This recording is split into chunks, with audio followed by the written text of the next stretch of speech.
Laurent Gbagbo et Charles Blé Goudet sont poursuivis pour crimes contre l'humanité. Et justement, aujourd'hui, cette journée est consacrée en grande partie à l'accusation qui doit expliquer ce qu'on reproche exactement à ces deux hommes et quelle sera la ligne de défense. Alors, ce qu'a dit l'accusation aujourd'hui, c'est que Laurent Gbagbo et Charles Blé Goudet ont conçu et mis en œuvre un plan commun pour se maintenir au pouvoir coûte que coûte, y compris par la force.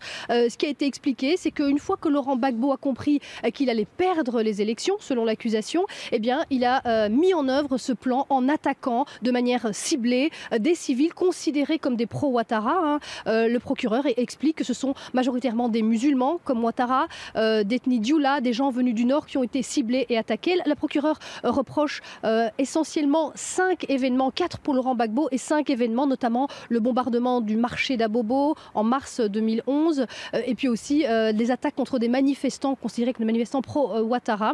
Alors la procureure a insisté en disant qu'elle a 5000 éléments de preuves qui seront montrés durant ces mois de procès et qu'il y aura également 138 témoins, dont notamment des proches, d'anciens proches de Laurent Gbagbo.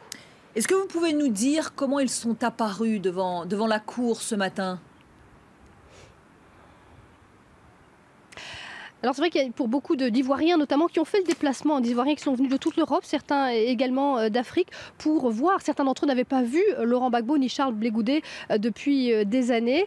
Alors on a vu Laurent Gbagbo un peu plus affaibli, un peu plus fragile. Il a eu une voix un peu faible, un peu timide quand il a plaidé non coupable. Laurent Gbagbo qui a du mal à se lever, qui s'est levé d'ailleurs à plusieurs reprises pour sortir de l'audience, pour quitter l'audience tout au long de cette journée.